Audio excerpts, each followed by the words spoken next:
I'm heading out, man. You want to ride? No, I got my car, but I actually really need to go to the bathroom. Dude, are you okay? I am definitely buzzed. Yeah. I think I will take this, and I will take that ride home. Welcome to the 34 Motorsports Product Showcase. We're proud to offer the full line of Simpson Racing safety products. The Shark Speedway is a perfect brain bucket to keep your melon as safe as possible. We carry every model and size of Hans device, and these have saved countless lives. The Hybrid Pro Lite is an alternative to the Hans device and is just as effective. The DNA 3-layer suit offers maximum protection when things get hot. And hey, dude, those comfy shoes won't help one bit when things go south. Keep those hands ready to work with a pair of Vortex FIA gloves meeting every current standard. From 5 to 7 points, we carry every one of the Simpson harnesses, keeping your rear end right where it should be. Keep all your gear clean and together with the helmet and FHR bag, and always be ready to hop in a race car. Visit 34motorsports.com and order today.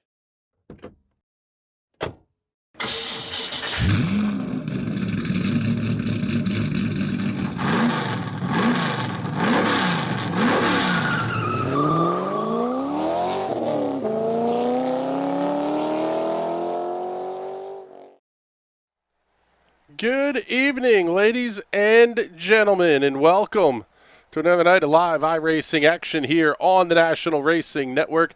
My name is Chris Graham. It is a pleasure to have you hanging out with us this evening. Joined, as always, in the booth here for these Sim Racers Club Premier Series events by Mr. Patrick Byrne. And I'll tell you what, Patrick, we've got pretty hot guy here at the front of the field. Johnny Avila's gone 2 for 2 to start the season, but Dover in the Monster Mile is going to present a very unique challenge. Yeah, Dover is a very, very tricky track. They call it the Monster Mile because, frankly, it's a monster. Miles over there, he'll just take your car and smash it up. Especially entering the pits and coming off the corners here is very, very difficult to do without wrecking your stuff up. Qualifications just getting out on the racetrack. Right now, Jason Frank's going to be quickest at a 22.524 second lap.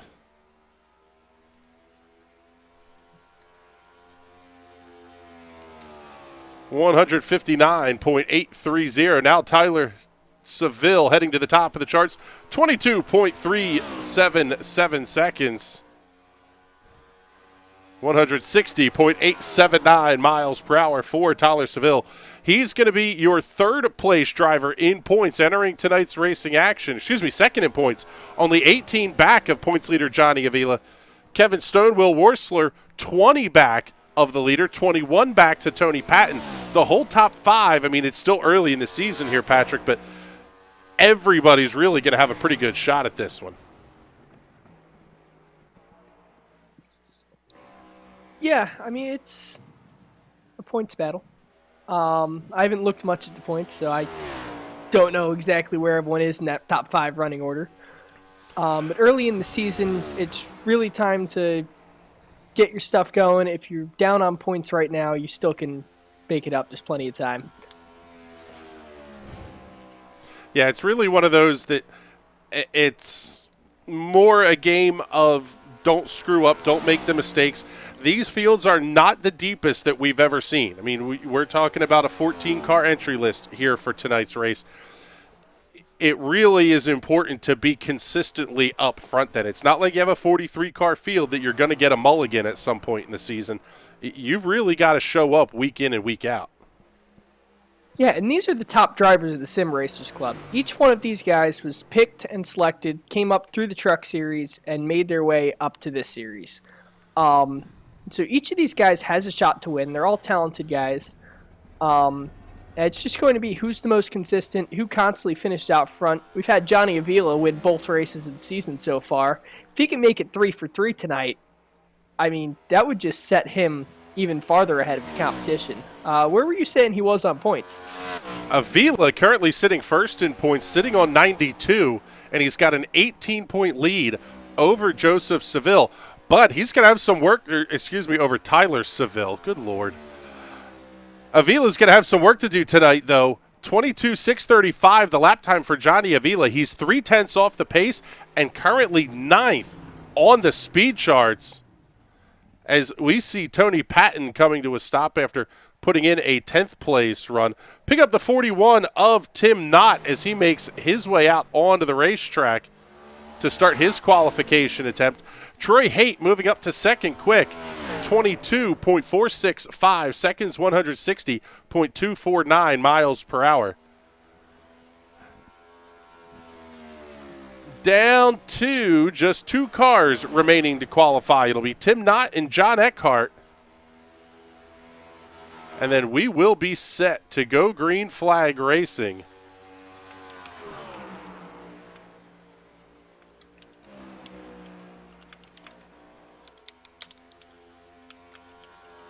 I want to thank everybody that's tuning in here on YouTube and on Twitch. Make sure you get the shout-outs in. We love to see the comments blowing up. This is always one of the most active series we have for the comments. So thank you very much for hanging out with us here this evening, and definitely looking forward to it. 150 laps will be the race distance.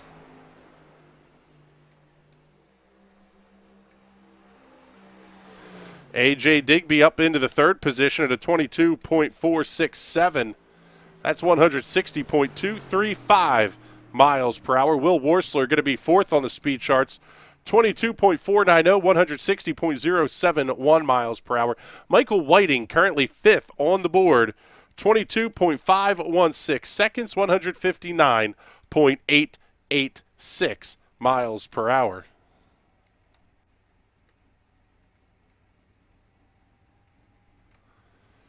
I don't know why, but that mile an hour seems low to me. It almost seems like these cars are a little slower than Gen 6 cars around this track. They certainly feel like it, that's for sure, at least a little bit anyway. This is our first broadcast of the next-gen cars here on the National Racing Network, at least from Dover anyway. And this will wrap up qualifications as Corey Silva, I believe, going to be the only car that has the possibility of getting a lap in the books here, and Corey currently sitting on pit lane. Now, I wonder if it's just because of that real small wing they have on the cars that is why they're so much slower. I would think the independent rear suspension would be able to help them out a little bit. You would think so. This could be one of the oddballs that we see play out throughout the season.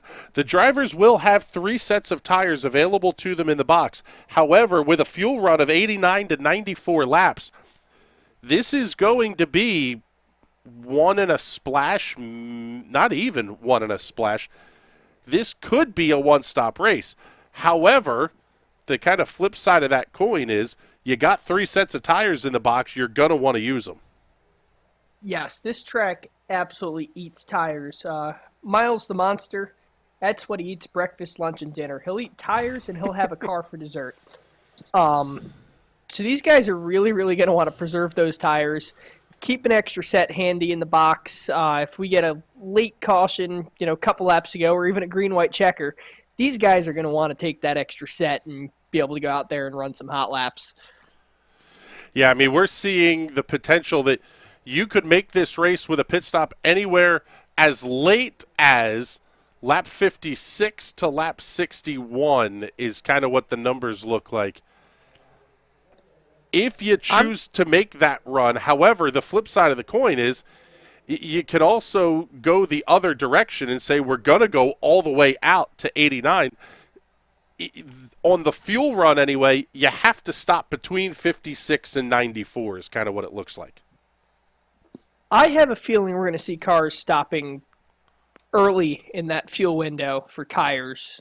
This track is absolutely going to eat the tires off of these cars, and I almost feel like those guys who do pit are going to lap the guys that don't, just because tire fall off is going to make those guys who don't pit much, much slower, if they can even keep a handle on the car.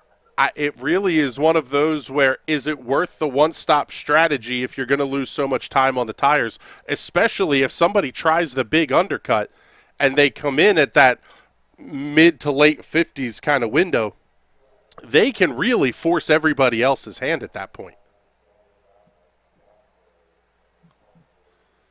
Taking a look at the comments, Nikki Worsler checking in, saying, good evening, guys. Hello, Miss Nikki. Thank you very much for hanging out with us here.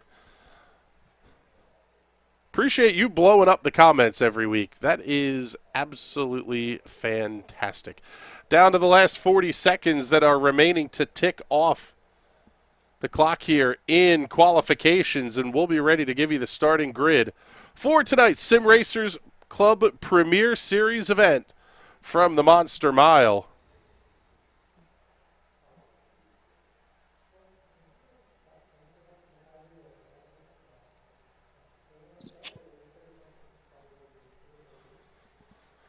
Want to remind everybody, coming up tomorrow night, the Grid Rival Ezra IndyCar Series will be joined by the Indy Pro 2000 Championship. Live coverage starting at 8 p.m. tomorrow night with the Ezra IndyCar Series, following it up at 9:15 for the Indy Pro 2000 Championship.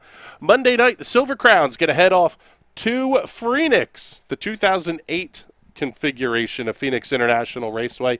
Follow it up with round number 7 of the Tear It Up Tuesday series presented by Snedersville Raceway. 358s versus the big blocks at the Big E, Eldora Speedway, Rossburg, Ohio. Next week, the Sim Racers Club series is off. We'll be back February 2nd, heading off to Richmond with the NASCAR Next Gen Series cars. Then next week, Ezra heading off to Road America, Richmond Raceway for the Indy Pro 2000 Championship. Cars are starting to file out onto the grid. Let's get you the starting lineup for tonight's 150-miler here at Dover. Starting on the pole out of Clearwater, Florida, the Will Worsler Racing Arch Telecom PNC Bank number 11 of Tyler Seville. Lining up alongside will be Bethlehem, Pennsylvania's Troy Haight in the Thrustmaster number 28. A.J. Digby lining up inside of row number 2 from Alliance, Ohio, in the Will Worsler Racing Custom Paints and Diecast number 14. To his outside, the car owner of that Will Worsler Racing team, Will Worsler, in the number 29 out of New Johnsonville, Tennessee, the Willoughby Roofing and Sheet Metal Custom Paints and Diecast High Flow Industrial number 29 Ford Mustang. Inside of row number 3 will be the 44 of Athol, Massachusetts, Michael Whiting, in the Whiting Racing Brookside Equipment Sales number 44. Lining up to his outside, new sponsors on that car tonight for Philadelphia, Pennsylvania's Jason Franks in the Allergan Restasis number 7 Toyota. Row number 4 on the inside will have Richard Fletcher in the number 43 out of Thomasville, North Carolina, the Will Worsler Racing Custom Paints and Diecast. Entry to his outside, the 41 of Dallas, Texas, Tim Knott in the Gunskins Penske Shock Century 21 Mike Bowman. Number 41, John Eckhart inside of row number 5 from Hazel Green, Alabama, the M&M's Interstate Batteries. Number 45, and to his outside, Carlos Acosta from Lima, Ohio, the Custom Paints and Diecast number 24. Inside of row number 6, your points leader, the 63 of Johnny Avila from Toronto, Ontario, Canada, the Bulldog Roofworks, number 63. To his outside, the 86 of Tony Patton from Wendover, Ontario, Canada. Kevin Stone, Corey Silva going to round out the field. And as always, race fans, the start of the Sim Racers Club Premier Series. This one's going to be all yours.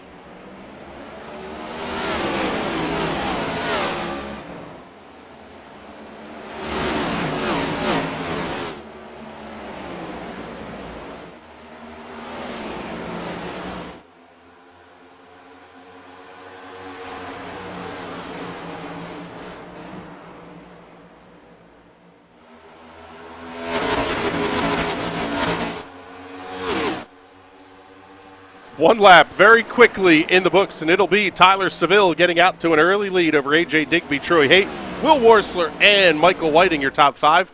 No surprise here, Patrick. Everybody inside the top 5 going to be out single file, and no surprise back here either. Johnny Avila starting to make his way forward. I was going to say, Johnny Avila already making it up a handful of spots. He is Actually, I was going to say he's your biggest mover, but he seems to be tied with that half the field. It seems like Carlos Acosta and Richard Fletcher just moving backwards on that start. Yeah, we have a nice clean start, clean getaway. Miles doesn't seem to be too hungry just yet.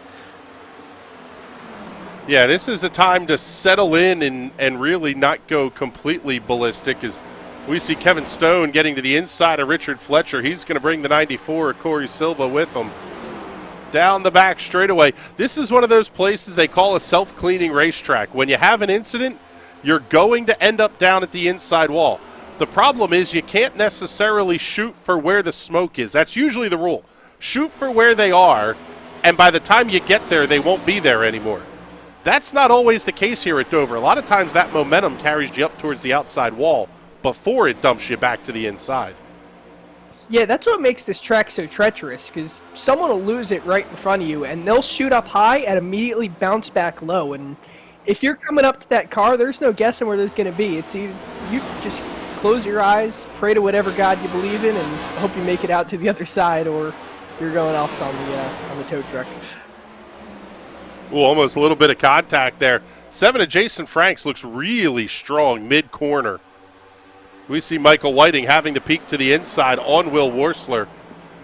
So far, this has been the cleanest series we've ever had here on NRN.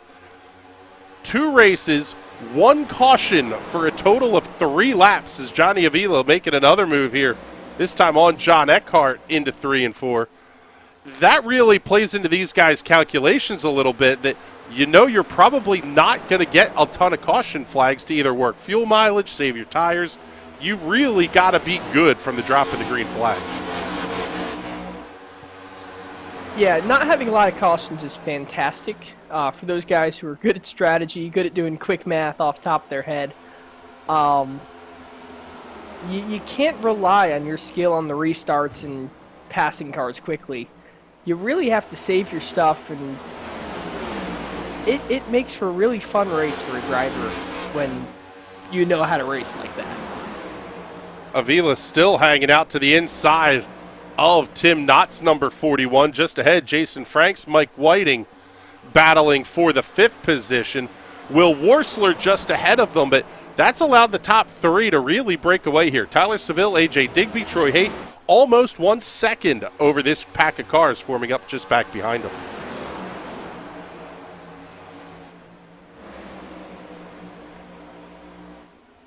I'll tell you what, if this is the kind of racing we're going to see in the real world, I am very excited for this next-gen package at Dover.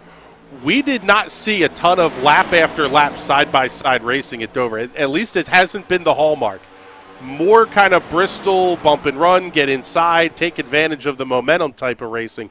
This is true side-by-side racing we're seeing here with not a huge advantage to either lane. Yeah, I mean, you can see that, Tim Knott up there in the 41. Oh, what a save! Ooh. Oh, buddy! That was Will Worsler. Oh, a big contact, hard into the inside wall. Goes to 41 of Tim Knott, bounces it up to the outside. Oh, man, sort of saw that developing with trouble for Will Worsler. Take a look here. First at the save that Will Worsler made. And then sort of getting into the back of the 41. Let's take a look again here. There was Worsler sideways off the corner, trying to get up the racetrack. Oh, that was a big hit for the 94 at Corey Silva as well. Take a look here. Go ahead, Patrick. I was going to say, I didn't even say anything good about Tim Knott. I don't think I gave him the commentator's curse. I mentioned his name for a second, and there he is wrecking. What a save by Will Worsler, but unfortunately got him into Tim Knott, and that car makes big-time contact with the safer barriers inside and outside of the racetrack. A lot of cars making their way down pit road now, led by the 94 of Corey Silva. And his incident is exactly what we were talking about earlier. He got spun, hit the inside wall, went back to the outside wall, and then right back down to the inside wall. I mean, it's amazing that more cars weren't involved in that contact. Because that car was just all over the place, unpredictable. Even if you hold your brakes around this racing circuit, your car is still going to bounce off every wall like a, I don't know, like a pinball game maybe. Yeah, so we'll have to see here. Looks like it'll be an extended pit stop here for Corey Silva.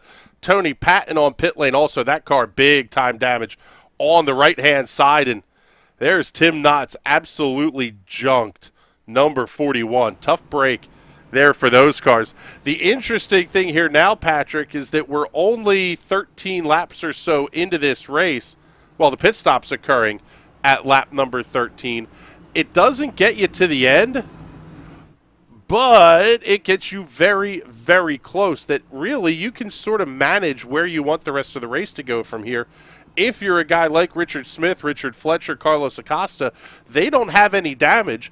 They're just taking advantage of the opportunity to get tires. We'll see what even a handful of laps is going to look like here.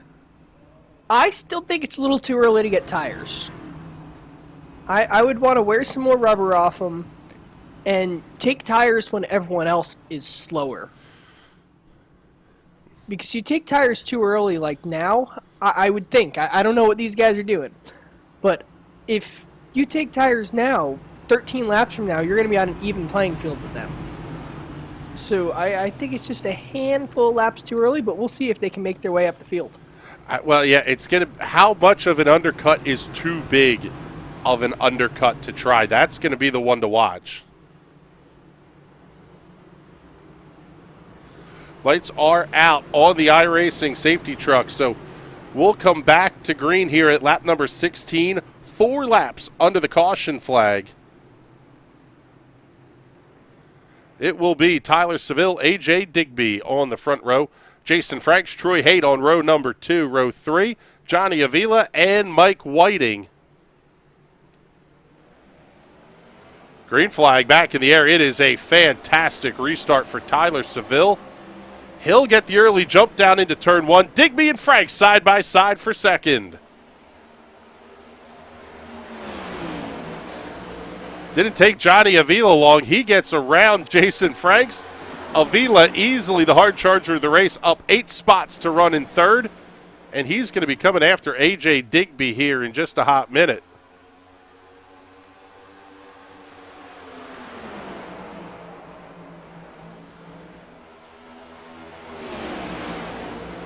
It's almost like Avila is playing the Dale Earnhardt role, and just he gets behind someone and they let him by because they're afraid of what's coming from behind. Yeah, the chrome horn that could be coming from behind you here. Avila having the peek down to the inside. That's a little bit of a show you, hey, I'm here. Haven't quite gotten to the Teddy Christopher rule yet. For those of you that may not be familiar, Ted Christopher, and a legend, NASCAR Hall of Famer, I believe, even in the Whelen Modifieds. The TC rule was you had basically like 3 strikes. The first time he got to your bumper, he gave you a little shot and said, I'm here. The second time he got to your bumper, it was you better get out of the way.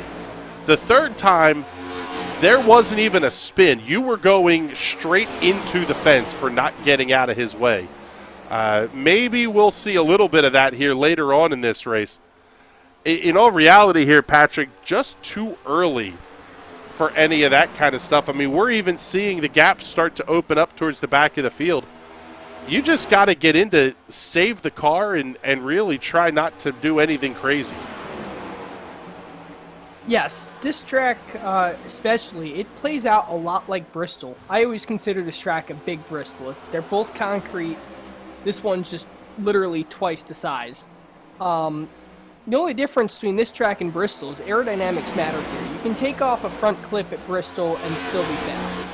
Here, you need that front downforce, you need your rear downforce, and you can't beat the car up as much. But they both race very, very, very similarly.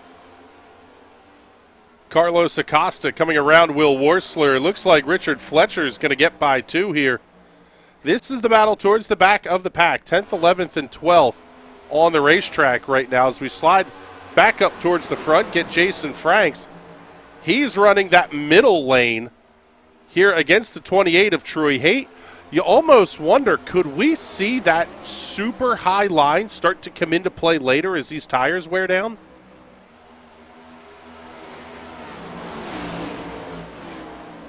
I mean, it's never been something that traditionally we saw at Dover, but then again, we haven't seen too wide racing like this at Dover either. Yeah, Dover has always been kind of a single groove, bump people out of the way kind of track, and this side-by-side action almost reminds me of the night race in 2015 at Bristol, where nobody really had an advantage on either side, and it was just a big, giant pack like this is. It's fantastic to watch, and it's absolutely my favorite kind of stock car racing to watch. It is fun to watch them put on a show like this. The racing is good. The problem is they're giving up some time to the front of the field. They're now sitting, this pair of cars sitting we'll call it 1.1 seconds, 1 second behind Johnny Avila in the third position, as Troy Haight finally able to clear Jason Franks through 3 and 4.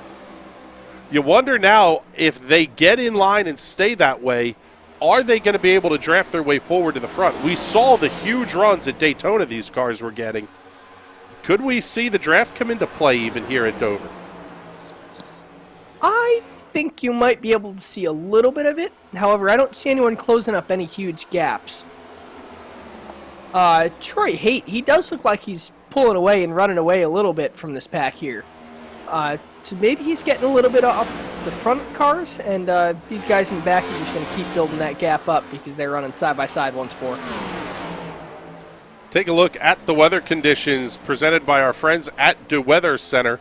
Offensively accurate weather for eastern Pennsylvania. 65-degree ambient temperature, winds out of the southwest at 4 miles an hour, but man, look at that track temp, 103 degrees. I didn't think concrete got that hot when the ambient was this low, but this place really getting warm, and that's going to, in a race where tires could be a concern, that's going to burn them off even faster. Concrete just loves to soak in heat. It gets rid of heat fairly quickly, but it picks it up pretty quickly. So as long as it's sunny out here, this track is just going to get hot. And very, very hot tracks make tires very greasy. So you might see a couple more cars sliding around. A little bit of contact there between 17 and 7. Sent them right up the racetrack. Wow, way to hold on to it there, Jason Franks. Got a little bit of rear-end romance from Kevin Stone there in the 17. They're catching up to Kevin Whiting, but how about Troy Haight here? That car's a hot rod. He's caught those top 3.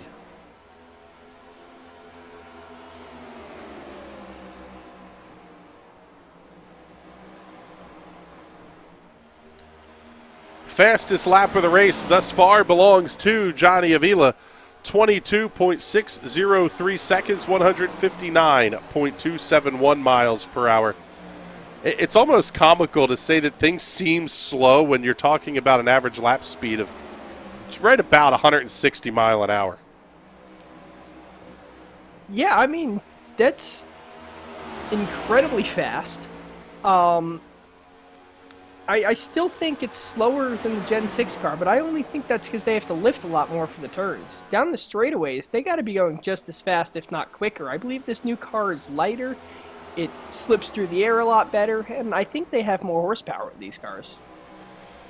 I'm not sure if they're on the 550 or the 600 horsepower package here.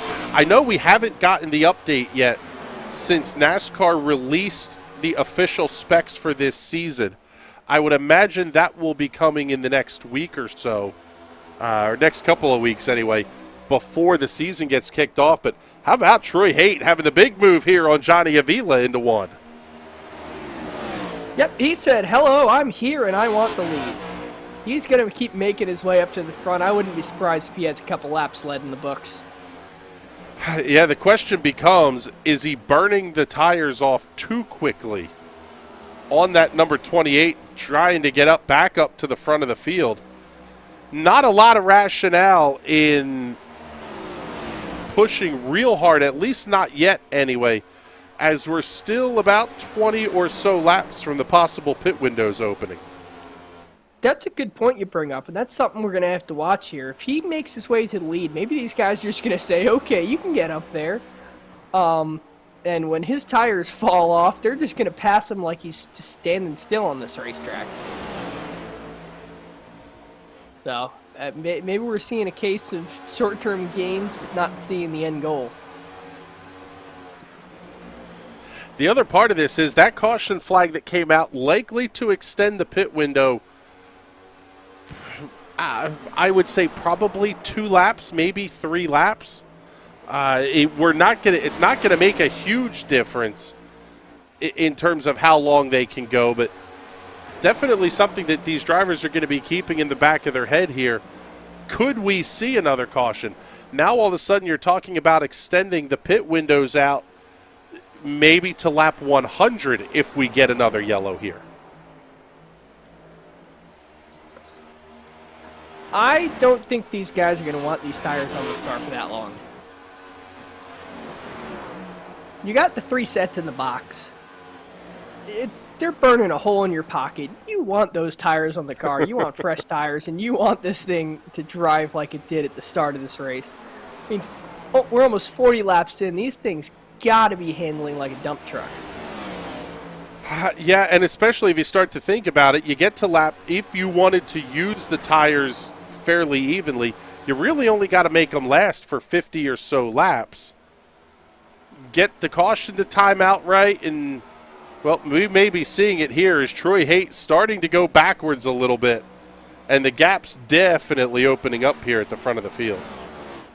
Now, even if you use them every 50 laps, change your tires, you still have an extra set in the bank. Yeah, they had 4 sets available, 1 on the car, 3 in the pit box. As we see this side-by-side battle between Jason Franks and John Eckhart, that's really going to be one of the things that sort of bounces through your head a little bit is how do you use the tires? How do you manage your tires the best you possibly can? The other part of this is lap traffic is most certainly going to come into play. It's only about 1/3 of a lap separating first place Tyler Seville from 12th place Will Worsler. Yeah, will lap traffic end up being a problem in this race? I don't think so. We don't have a very dense field, but you might catch the odd car here or there that could shake things up. Running right with Worsler is the 41 of Tim Knott.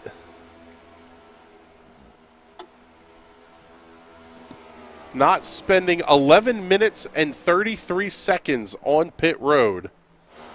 Currently more than a couple fistfuls of laps down at this point. He is currently working lap number 17 while the leaders have just completed lap number 43. Makes him 26 laps behind the race leaders. Tony Patton has not gotten back out onto the racetrack.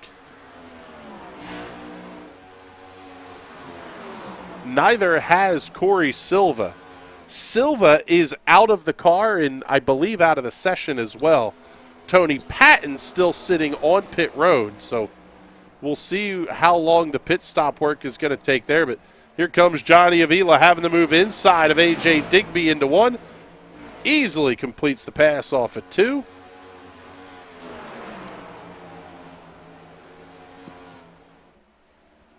So many unique features about the Dover International Speedway. The infield of this place is a harness racing track. In the spring and in the fall, and the majority of the summer, except for right around race weekends, they got to put all the horses in the trailers and get them to the barns off site. But harness racing in the infield, a big old casino on the back straightaway. I was just about to say, wasn't there a casino, or I guess there still is, right on the property of this track? Yeah, actually, you see that big building on the back straightaway? That is the Dover Downs Casino.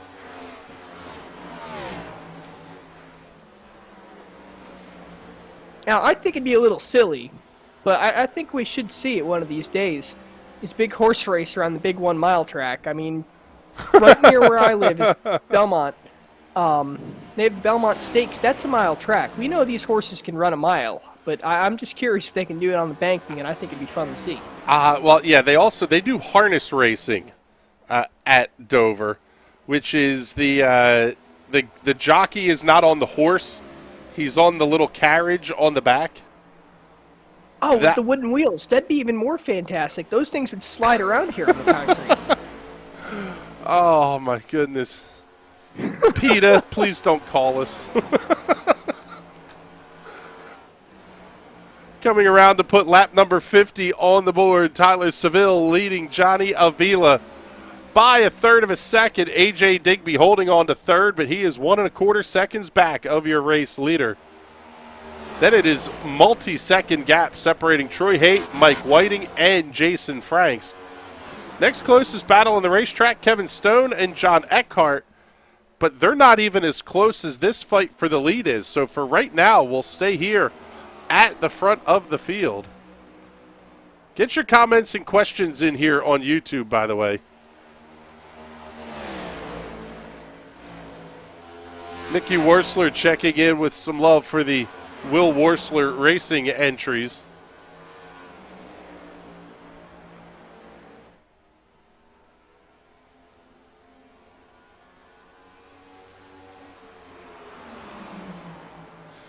Only driver who has competed this season that we have not seen, there is not on the entry list here tonight, is is 14th place running Taylor Klinker.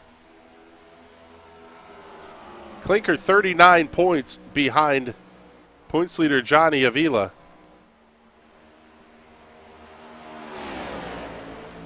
Looks like we maybe not. Might not have a new entry this week. Yeah, Corey Silva, I believe, is our new entry into the series this week, earning promotion from the Sim Racers Club Truck Series that runs on Monday nights. And actually, our buddy Jordan here, I know you're probably listening. Make sure you get us the graphics and stuff, and we'll give you the updates on the Truck Series events when everybody joins in here on Wednesday nights. So down to 95 laps to go.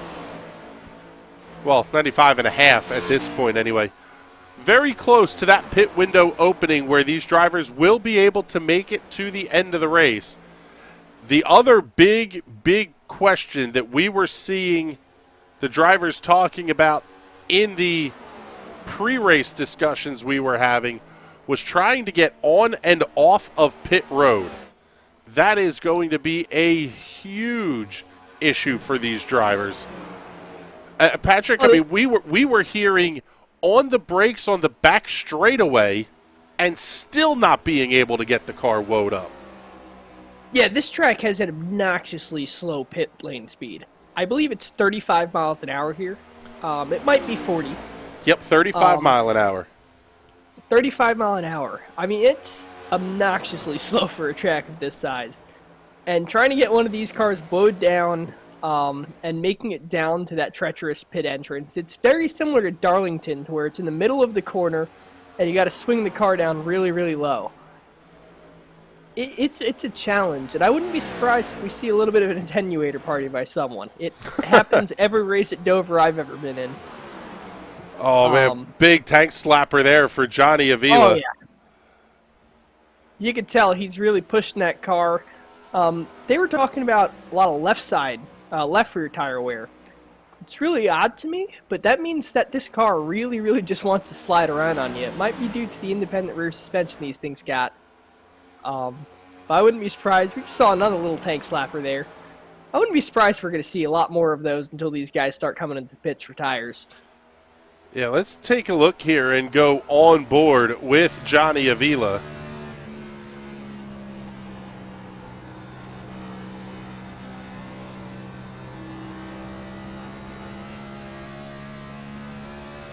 you can see just where it transitions off the banking of the corner into the banking of the back straightaway. It's a very, very sharp transition. It's not smooth at all. You'll see the car bounces up, gets real light. You can almost see the front end start to slide up towards the wall. And it's really, really tricky to get right. Because while you want to aim to exit as high as possible, you can see him aim towards the middle of the track, and the car just kind of jumps up in the air and throws itself towards the wall. So you're not really aiming for anything, you're just hoping you get it right. Yeah, drive it deep and hope it sticks is the name of the game, it sort of seems like here at Dover tonight. The one car I was driving that I really noticed it in was the Silva Crown, just because of how light those cars are. And the short wheelbase, they just get picked up by that transition there. And Wes Shire, a good buddy of ours, he was below me exiting one of these turns, and his car just got shoved up in the mine, and it shoved us both right into the outside wall. I ended up with a couple flipping Silva Crowns. So that's one thing that I'm always scared about side-by-side racing here, and I think that's why we don't see a lot of it, is just the issues coming out of the corners. Seeing Tony Patton getting back out onto the racetrack after 20 minutes and 35 seconds of repair time. Attaboy, Tony. That is commitment to the series right there. I do not have that kind of patience.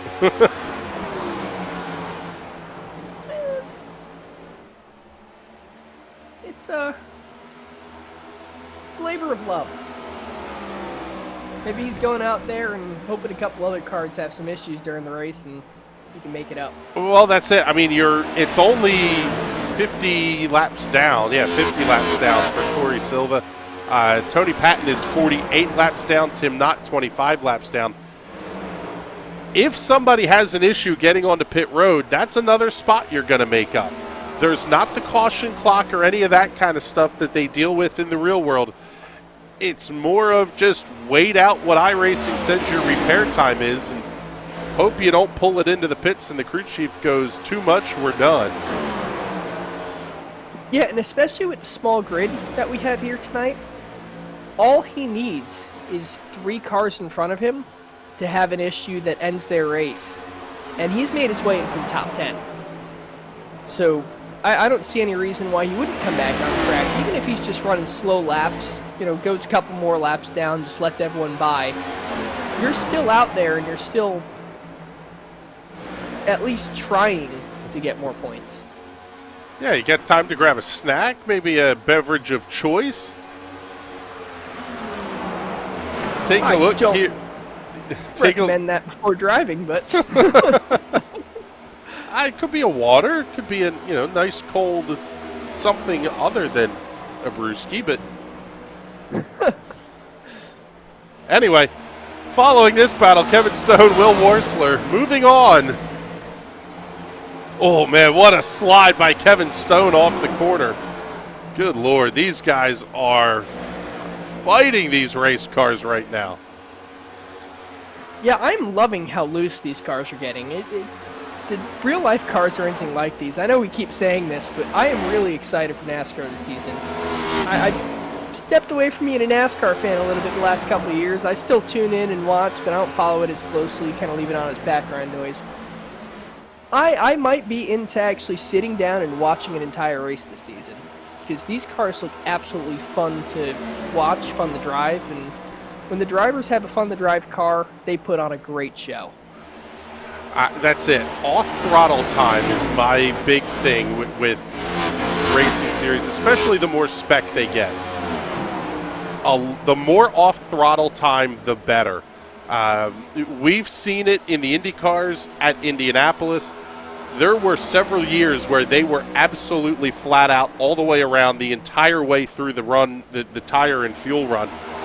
Now you're starting to see some off-throttle time come into play, and it really allows these drivers to control the race car. We saw it in the onboard with Johnny Avila, and we can go on board here with Kevin Stone. You're going to hear a ton of off-throttle time.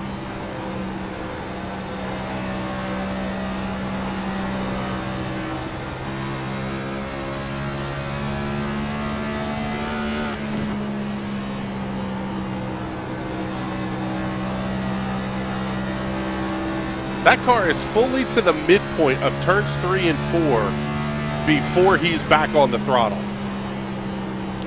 Yeah, he's already rounded the apex. You can see when he pulls the car in there a little bit. I wouldn't be surprised if he's just dragging the brakes a little bit, getting the car to pull down even lower. These guys are really, really having to drive these cars. It really shows who has car control, who doesn't. Instead of what you get in some of the real high downforce stuff, where a track like this would just be a pack race. Everyone would be flat out just playing the draft, which that's always fun. That's why NASCAR is Daytona and Talladega. But at these tracks like Dover and all your mile and a halves, I want to see these guys have to absolutely wheel these cars around the track and show off who's the best driver. Will Worsler running in 8th. I would imagine Tim Knott is, well, not going to make things very easy on Mr. Worsler here. After the contact early in the race, got Knott tied up in the outside and inside safety barriers. I'll do these punts all night if you people don't start commenting. Battle for the race lead heating up here in lap traffic. Johnny Avila showing to the outside on Tyler Seville.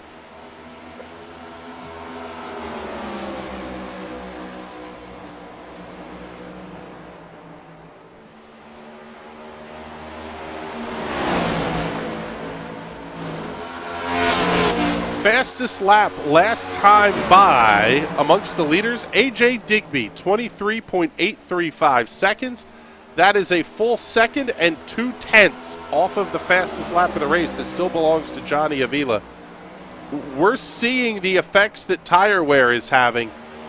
You wonder, these drivers don't have access to the tire gauges inside the car. They can't see temperatures. They can't see how much tire life is left.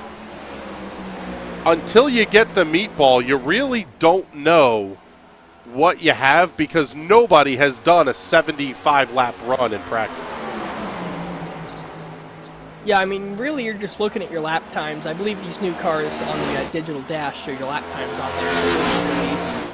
But once you start to see it dropping off 1, 2, 3, maybe the number is 4 or 5 tenths, you know it's time to pull it into the pits and grab a new set of tires. But on the flip side, it might be faster to cut out a pit stop and stay out here. We're seeing 80 laps now they've been on track. So it's really, really hard to pick a strategy while you're driving on the fly. Yeah, it's that question of when do you come into the pits?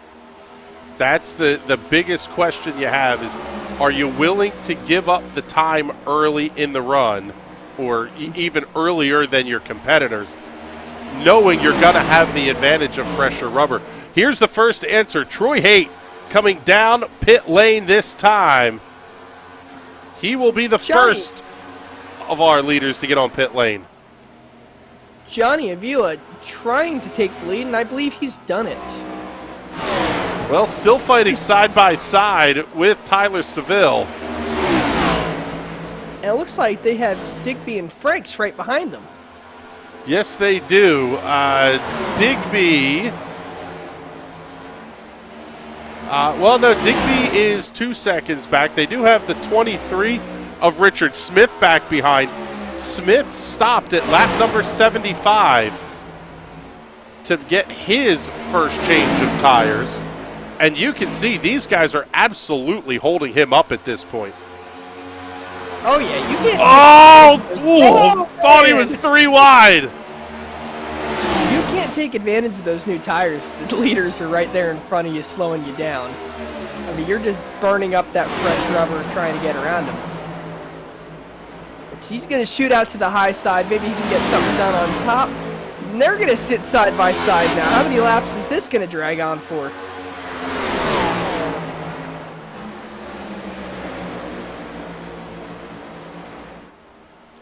You could see those new tires have a much faster mid-corner speed. He was just able to kind of clear them in the mid-corner and on exit just seal the deal. Last lap for Richard Smith, 23.9. The last lap for Johnny Avila, 24.1. He's now going for a move on Seville, and he is going to unlap himself. coming across the line. He is on the lead lap and just going to seal the deal here. Tyler Seville has to leave the door open to Johnny Avila. Avila's now going to go down low and unfortunately doesn't get done. They're going to sit single file once more. Yeah, get right back in line. 1-2, separated by about a car length and a half. Also, Troy Haight making up some big-time ground here as well. 15.03 seconds the time of the stop for Troy Haight. 15:27 for Richard Smith.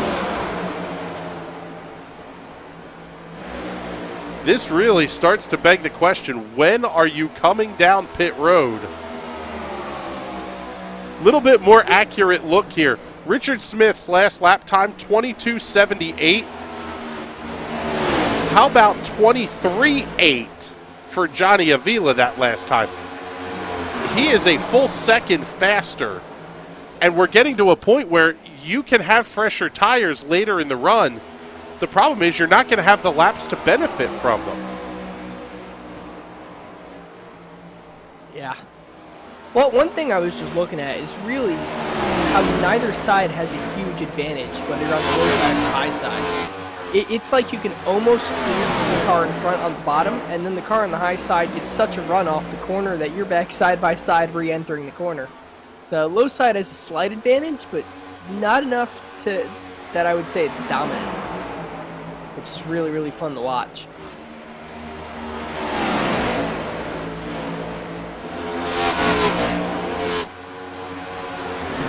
Approaching lap 90 here. These guys are gonna have to dive into the pits soon. It's just a matter of who wants to dive in first. As we see a bunch of cars diving in, they're proving me wrong.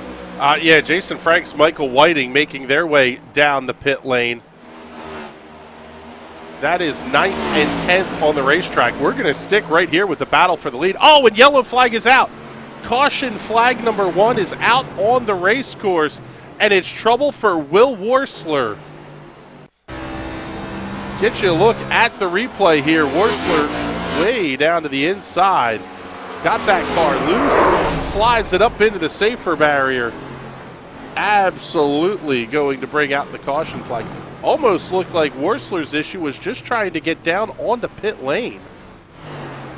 Yeah, can we get... Oh, man. Big hit into the outside wall there as well. Take a look. There's the tank slapper down the back straightaway trying to save it.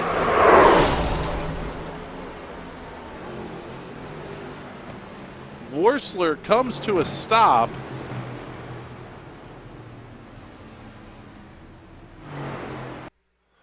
And trying to see, that was the 43 car that got a piece of the big piece of the outside retaining wall. Race leaders making their way down pit lane. This will be the first set of stops for your leaders and could be the only set of stops. Johnny Avila had the lead at the time of the caution. He will be the first to hit his box, but he's going to be a little bit deeper on pit lane. Interesting that the pit stops are going to be about the same speed this season as last season with only having one lug nut. The problem is the fuel man is now the point of loss. Don't really have to worry about the tires, the tire change being an issue. It's more is the fueler going to be able to get the car packed full of fuel as quickly as possible with the gravity-fed fuel cans. Avila will win the race off of pit road. 15.65 seconds the time of the stop for Johnny Avila. 15:47 for Tyler Seville. AJ Digby, Kevin Stone, Carlos Acosta making their way off of pit lane.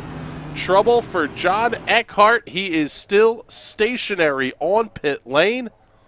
That looks like it will be a penalty. Richard Fletcher in the 43 making his way down pit lane. We'll get a look at that car here. He had pretty heavy contact with the outside safer barrier. Yeah, you can see the whole side of that car banged up. I'm curious how long it is in NASCAR until we see a dedicated fuel hose being used to fill these cars like we see in IndyCar and sports car series. And even with that fuel hose, I wonder if they'll ever put an airline to it and put air jacks on these cars. I mean, make these pit stops way, way faster. The only issue with speeding up the pit stops, NASCAR has always been very concerned about safety and the fact that, unlike the world of IndyCar, sports car, these are not dedicated pit crews at the back of the grid, or at least in the Formula cars and some of those series. It really is more a matter of you have lesser experienced guys going over the wall. But it would be kind of cool to see a NASCAR pit stop touching in the, 3, 4, 5 second range. It would be fantastic to see. And yeah, I had my first experience of a hot pit stop about 2 weeks ago, working with Camry Racing. And trying to work on a car in about a minute we had. Change all 4 tires, top off the fuel, and make sure nothing's broken on the car all in a minute is insane. I have a ton of respect for these guys who do it here in 13, 14 seconds. It's a talent. I am not a linebacker. I am not built like a tank. So it's just insane what these guys are able to do.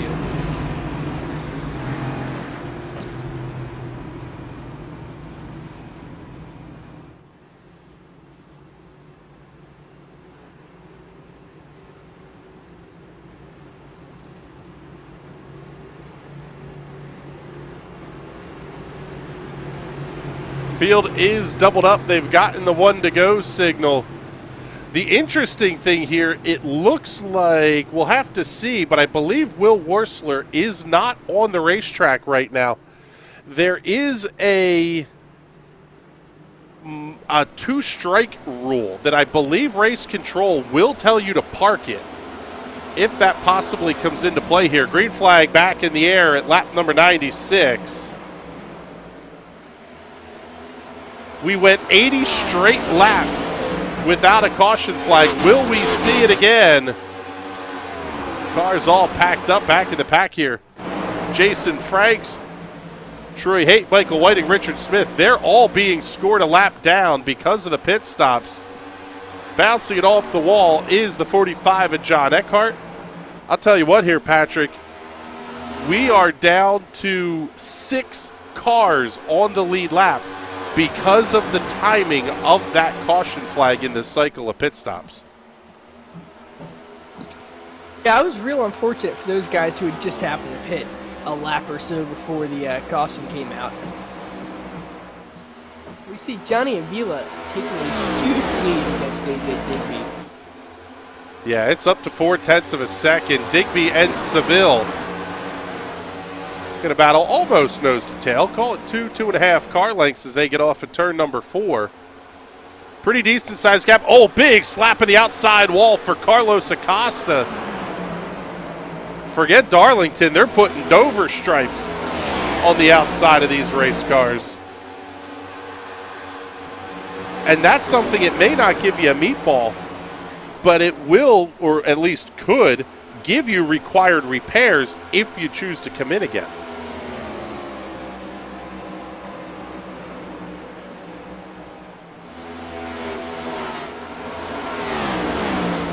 Tyler Seville just setting the fastest lap of the race, 22.594 seconds, 159.334 miles per hour.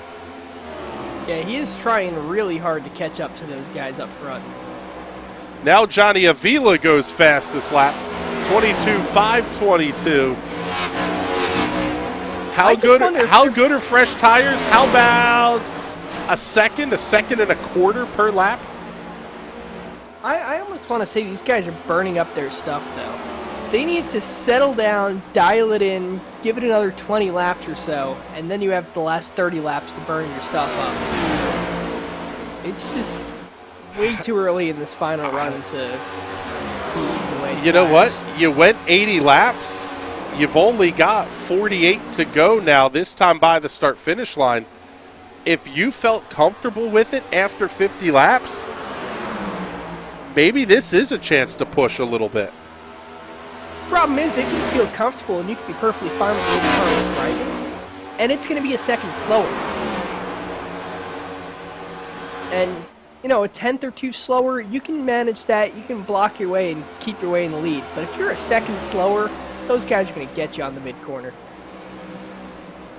AJ Digby having a peek at Johnny Avila. Last lap, Digby 2/10 quicker than Avila. He is right back in line now.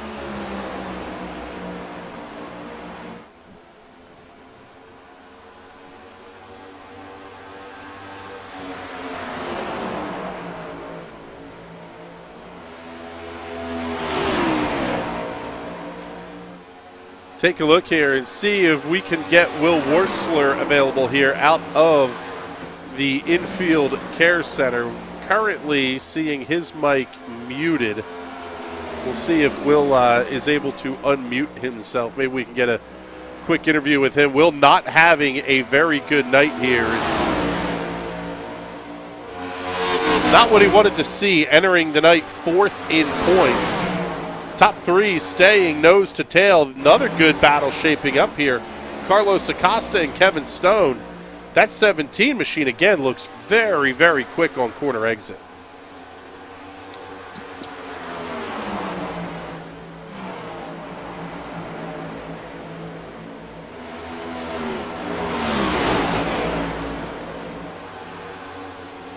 Battle amongst some of the lap cars here towards the back of the pack. Jason Franks currently ahead of Mike Whiting in the 44.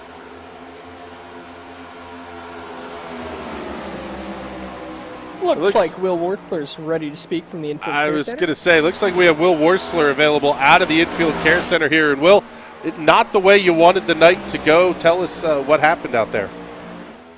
Yeah, well, I stunk it up tonight. I don't know what it was, man. I could not feel the front end of the car and when we got in this session, and just never was comfortable.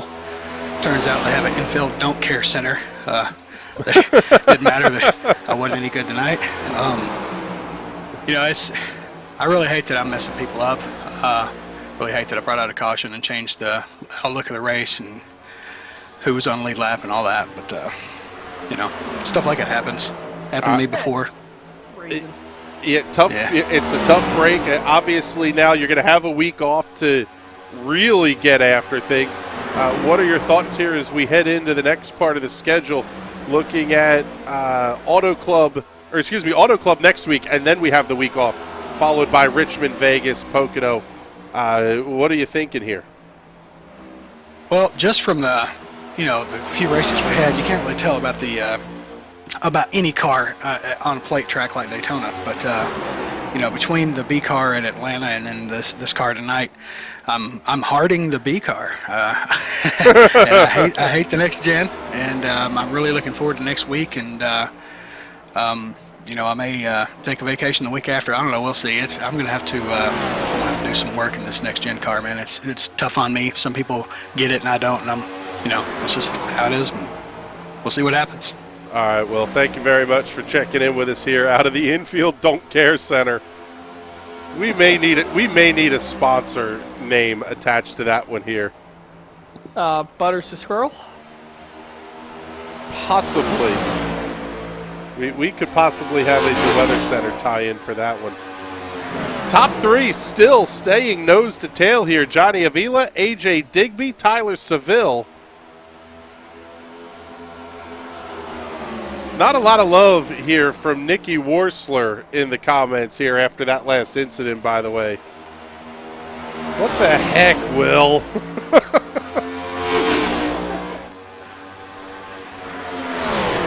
Never good when your lady's calling you out in the comments. I'll tell you what here, Patrick. This is really going to be the storyline to watch develop over the last 35, 36 laps of this race. Are the top 3 getting too far ahead here? Now out to a 4.5 second gap over 4th place Kevin Stone. I don't think so. Their lap times have dropped off about a second. However, so is the rest of the field. So I don't think they're getting too far ahead. I think as big of a gap as they could build, the better. Because that allows them time to go racing side by side and not lose that time. Or not lose the position of the guys in the back who are going to come and freight train them. Yeah, I mean, this is not like a road course race or even a very long oval where the potential exists to make a stop either without going a lap down or just barely going a lap down. You really are, you're stuck with what you got at this point in terms of tires and fuel. We know they can make it on fuel, and they have 2 sets available for late green-white checkers. This really now is kind of a game of wait it out and see what happens. Yeah, these guys are stuck here driving around with these old tires. They really need a caution to come out if they want to take that fresh rubber. And I don't think you'll see this top 3 take tires. You might see Kevin Stone, Carlos Costa, John Eckert. You might see those guys just dive in, take tires, and try and freight train these top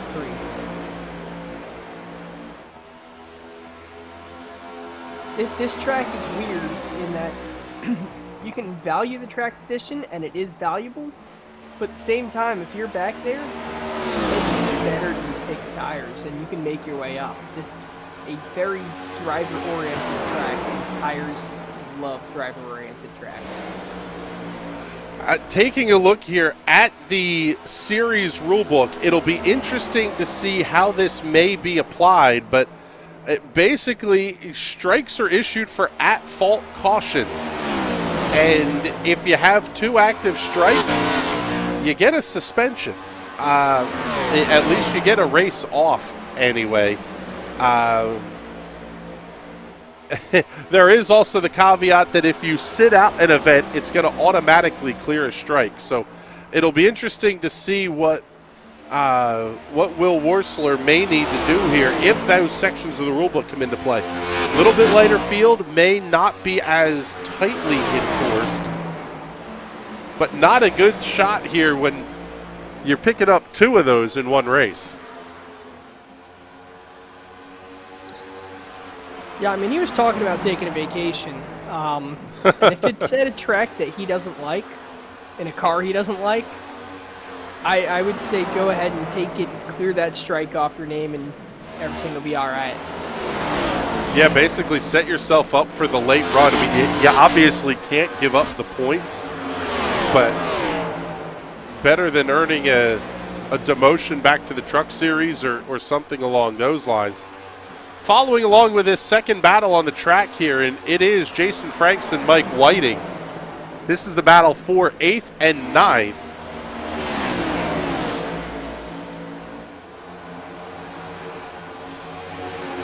"32 seconds ahead on the racetrack." Yes, that is more than a lap.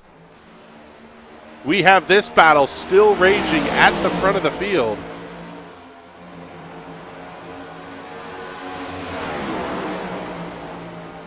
I'll tell you what, we haven't done one of these since the start of the race. Race fans at home, y'all go ahead and crank it up.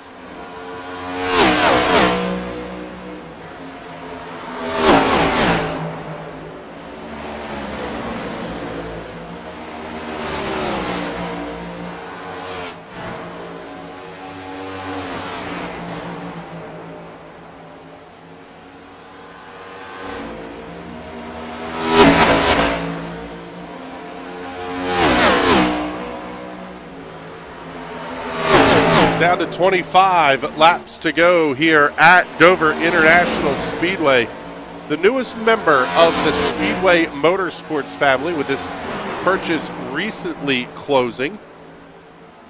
Dover Motorsports selling their racetrack properties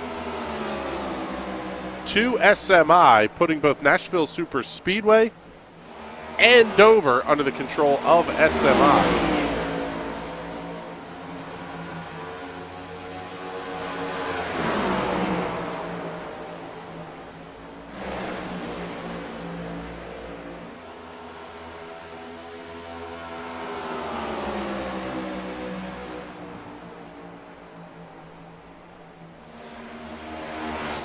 Tyler Seville able to get around AJ Digby. Lap traffic will come into play up here a little bit. We're now, Patrick, having seen a full fuel run, or at least very close to a full fuel entire run. Where do you want to be late in this race? Do you want to be the leader? Do you want to be second? Maybe even third? I would definitely say you want to be the leader. Leader sets the pace in the race. If Johnny Avila is comfortable running this fast and burning off his tires, then these guys behind them better be as well, because they're going to want to stay in close company. Well, Avila's getting the job done here, trying to go 3 for 3 to start the season. 23.6 the lap time for all three of your top running cars. Everybody else, 23.7, 23.8, even 24 seconds as they come across the line. Late in this race, these cars are not handling very well. And at this point, if you're Tyler Seville and especially AJ Digby, maybe I don't want to say you're content to ride it out. You want to pick up the win, but I mean, AJ Digby right now sitting 12th in points. This is a massive night for him if he can bring this car home in third. Yeah, and I wouldn't be surprised if he's sitting back there just building a little bit of a gap behind them, letting these top two burn their stuff up when they start to run side by side. And he's just going to go and freight train him and take the win. Going to give himself a shot anyway. And the other consideration is team cars here. Johnny Avila, one of the Will Worsler Racing cars. Tyler Seville, one of the Will Worsler Racing cars. Third place, AJ Digby, one of the Will Worsler Racing cars.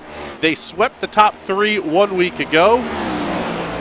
You're thinking here you're probably not going to want to upset the boss who's already had a not good night, but at the same time, you really want that win too. Yeah, all three of these guys are going to want the win. It's funny you mention that.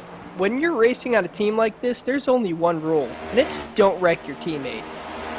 So they're going to have that in the back of your head, or back of their heads. They're going to run side by side, but they're not going to run each other as hard as they possibly can, just because there's the rule, don't wreck your teammates. So it's going to be fun to watch these guys as, oh man, that 11 car really getting sideways off of turn 4. He's going to give the position up to AJ Digby. I don't think he had a choice but to give that position up. That car came in control. Yeah, that was that's a save of the night candidate. Let's get you another look at this one on the replay. Oh, buddy. Good Lord. Give you another look at it here. Seville, he was flat sideways coming off the corner. That's how you get it done, brother. That's exactly what I mean about the exit of these corners. It lifts, it usually picks the front tires to pick up and throw into that wall. But sometimes Miles gets bored and goes, I'm going to pick the rear tires this time. He'd just pick those tires up and throw you down the racetrack, and it's up to you to save that car. And I would imagine with these next-gen cars, you're probably talking not much of a difference in wheel input, being the difference between plowing and snap oversteer. Yes, independent rear suspension is amazing in that it gets you much better lap times. The car generally handles much better. The problem with it is there is a much smaller window between deadly understeer and deadly oversteer. I mean, it's a very, very small window you have to shoot for. And if you cross that line, it is very, very hard to save a car with independent rear suspension just because either wheel is going to do it at once instead of them both working in tandem. That was something that I noticed in building cameras earlier today, watching some of the Formula cars. They really get, you can kind of twitch them and kind of manhandle that car around the racetrack. These next-gen cars very much feel like you've got to get them set and then let the car roll all the way through the corner.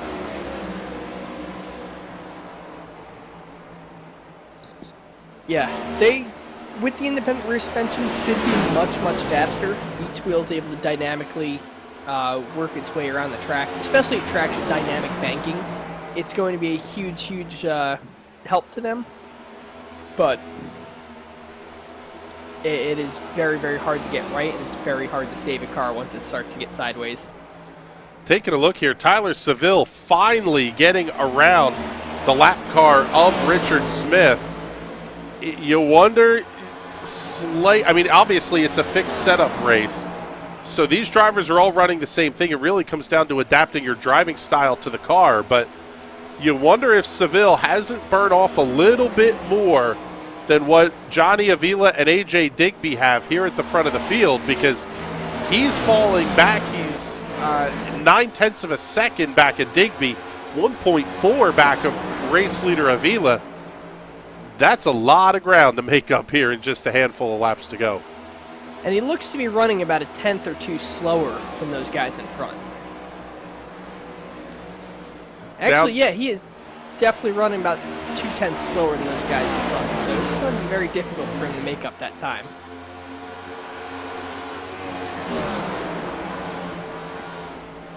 Digby staying about a half second back, a half to 6/10 back. However, there is lap traffic just ahead of the race leaders.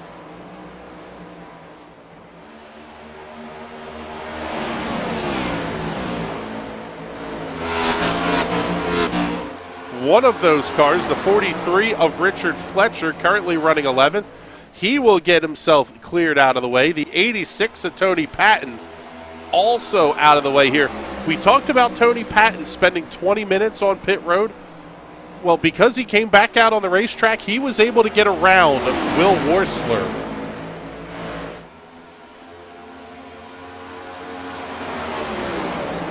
Yeah, I would say at this point in the race, there's no point for Patton to stay on. I mean, he's a trooper. He stayed on the track, and he's going to finish this race out. But once you get to about 46 or so to go, once you pass Will Worsler, you're so many laps down, you're not going to gain anything else, so you might as well park it. Yeah, we're down inside the window where he cannot gain another position. Driver who may not be able to gain another position is AJ Digby, still sitting a half second back, but finally clearing those lap cars. We're down to 4 to go, and he's got a lot of ground to make up on Johnny Avila. I don't think he can close that gap. However, he still has to stay in it, stay on top of his game, because this track is treacherous. You can see Johnny Avila getting loose, maybe smacking the wall, and AJ Digby is going to have to be on his A game, drive around that, and he can take the lead of this race. Yeah, all it takes is a bobble like Tyler Seville had, and I'll tell you what, Digby is closing the gap, now down to 3.5 tenths as they get off in turn number 2. We've already seen one shootout that made you look like a dummy. We may get another one. I was going to say, let him make me look like a dummy. Let him close this gap and pass him. 2 to go here at Dover. Johnny Avila holding a 3/10 of a second lead over AJ Digby. This is the last lap that a caution could come out and give us a shootout. We wouldn't want chaos like that, would we? Oh, I love chaos. Off of turn number 4. White flag is out. White flag in the air. Johnny Avila trying to go 3 for 3. The Bulldog Roofworks Mustang looks good down the back straightaway. Just exit turn 4. If he exits clean, it is his race. Comes out of 4 clean, he's going to get it. Checkered flag in the air. Johnny Avila gets the win here at Dover. AJ Digby with a fantastic run all night long, starting that car in 3rd, bringing it home in 2nd. Tyler Seville going to come home in the 3rd position. Kevin Stone will wind up 4th. Carlos Acosta rounding out your top 5. Now we're going to get to see the Will Worsler racing cars put the show on here at the start-finish line. They talked about it a week ago. They win as a team. They lose as a team.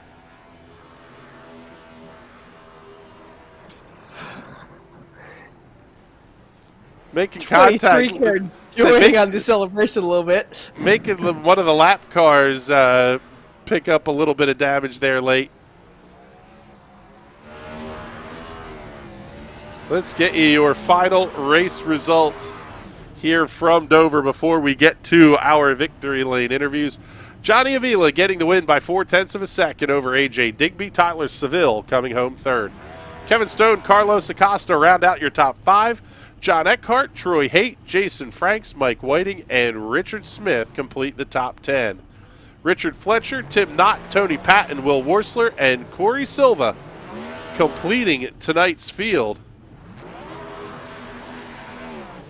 A little bit of an inauspicious debut there for the 94 at Corey Silva, but now they'll get them all lined up, start doing the donuts, burning the house down here at Dover, putting on a show for the fans.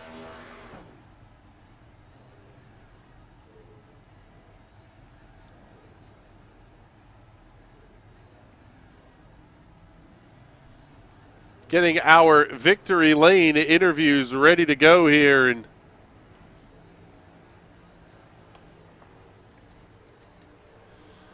let's start things off with our race winner tonight. The 63 of Mr. Johnny Avila coming home with the victory. And I tell you what, brother, 3 for 3. This is starting to turn into date night or something here for us, getting to talk to you every Wednesday. Oh, man. I swear, when the season started, I got COVID. So, like, I guess being sick freaking made me faster because I was not expecting this kind of start. Oh, man, I'm just getting over COVID. That's good news for me. Oh, man. It is not fun. Well, hopefully No, you're it's not. feeling well here. I'll tell you what. First, we got to ask, what happened in qualifying? You're the hard charger of the race, gaining 10 spots, starting that car in 11th. So coming to the green, I tried to use that outside line to get a run, but I messed up. So I tried to brake and stop before I got to the start-finish line, and I slid right past, so I took the green flag, so I could only have one lap, and your second lap was like 0.2, 0.3 faster. Well, you put on a hell of a show here, climbing your way through the field early on. We get that caution lap 91. Were you assuming we would not see another caution flag after that? Were you protecting tires at all, or were you kind of able to go all out? No, I was saving tire the whole race. Like, even when I was battling Tyler there side by side, I was just trying to underdrive the car just a hair. Because tires mean a lot, so I was just cruising. I had AJ charging really hard behind me. He made me drive a little bit harder than I wanted to, but I was able to run a steady enough pace. Yeah, then Tyler had his issue coming off of turn number 4, and it sort of changed things up. You had AJ behind you. Mm-hmm. What was the thought process there? He was gaining excuse me, he was really gaining over those last couple of laps, cutting the lead from 0.6 down to almost 0.2 with a couple to go. Yeah, I was honestly just trying to hit my marks and make sure I get a good exit. So even if he does get a run or catches up to me, I still get the drive off to sort of stop him from putting on an attack. And luckily enough, I just had enough pace. Well, fantastic drive tonight, brother. Congratulations on getting win number 3 here in the Sim Racers Cup season for 2022. Before we let you go here, let's make sure we get all your sponsor plugs and thank yous in. I'd like to thank Bulldog Roofing Works. They've been on the hood for this season. It's great to have them. I also got to thank Jordan with Custom Paints and Diecast. He's the one that did this paint for me. It looks awesome. Got to thank everybody that puts this league together. And got to thank you guys up in the booth. It's always fun to watch these races back. All right, bud. Well, thank you very much. We appreciate it here. And let's bring in our runner-up tonight, Mr. A.J. Digby. And I'll tell you what here, A.J., that was a lot of fun watching you late in this race. What are you thinking here as we look back on it? The car was good from practice through qualifying and all through the race. Yeah, it was a really good day all in all for this 14 Chevrolet. And yeah, like you said, I finished the race really strong and was probably one of the best showings for a car that never led a lap. So pretty good result. Very happy with it. Much better than the last two. fixed some of my pit road issues, and obviously didn't have a green flag pit stop, but very much should have been in contention in the previous 2 races, and had pit stop errors that took me out of both of those. So it was nice to not have to deal with that and leave myself a chance in this one. So I gave it everything I had, and Johnny was just a little bit too quick, and actually was surprised I was able to hold up that long. Once Tyler got past me, I figured I'd drop back, but was able to keep the tires just strong enough to be able to keep myself in contention in case anything went wrong. And all in all, can not be more happy with a second place finish there. How pucker factor was it there when Tyler got loose coming off of 4 with a handful of laps to go here? I mean, were you talking full pucker factor Zulu there, or what was going through your head?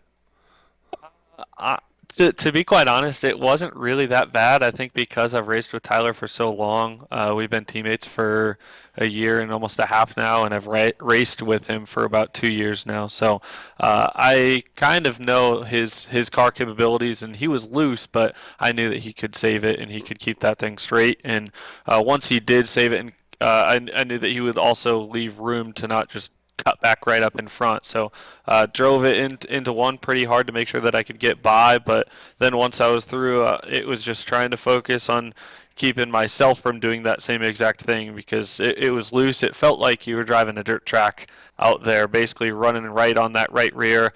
You would want to get that rotation and then just not allow for any more. So it was really fun out there. Dover is an awesome track. I'm not a huge fan of this car, but the way it drove at Dover is encouraging, to say the least. So excited to see how it'll play out at some of these other races. All right, bud. Well, congratulations on the second place finish and a massive points night tonight as well. Let's make sure you get all the sponsor plugs and thank yous in here before we let you out of here. Yeah, first off, I got to thank you guys for the broadcast, what you guys do. I'm really excited to go back and watch this one at the end. Got to thank Custom Paints and Diecast and Jordan for making me this rocket ship that drove like one tonight for sure. And then Sam and I think other Jordan for working the league, running the league, and I guess both Jordans for working and running the league, and everybody in it for the fantastic racing. And always excited to get up into next week and put on another great show. All right, AJ, thank you very much here. Let's bring in our third place finisher tonight, Tyler Seville. And I'll tell you what here, Tyler, that was a little bit interesting late in the race for you, but ultimately you brought the car home third, solid points night, losing a little bit of ground to Johnny, but still very much in contention for this championship early in the season. Yeah, a couple good runs here to start the season. I was hoping after that first run up until halfway there that we'd have something for him, but I think when the track warmed up a little bit, I burned off the tires a little bit more than I wanted, and I just couldn't keep up with him or AJ there at the end. Yeah, it almost seemed like everybody was having some issues. You guys set some blisteringly fast laps after the pit stop, and then things very quickly started to fall off the cliff into that kind of consistent mid to upper 23-second lap time. What were you feeling behind the wheel in terms of how the car changed over the course of the run? Yeah, so with fresh tires, it feels really good and you can really push it. But if you push it too hard, then it just wants to get loose coming up out of every corner, and you're saving it more times than not. I was hoping that AJ or I would have gotten around Johnny there on those fresh tires, because I feel like fresh air would help a lot. I don't know if we would have still been able to hold him off, but that was certainly the goal at least. Well, you had a very good run tonight. Down 2, you put the car on the pole, so you claim the pole award for tonight. Bring it home in a podium position. I guess you can't ask for a ton more than that. Maybe a couple of spots, but all in all, not a bad night for you. Yeah, good night. Led to most laps too, I believe. So only thing was missing was that W. All right, bud. Well, congratulations once again on the podium here. Let's make sure we get all those sponsor plugs and thank yous in.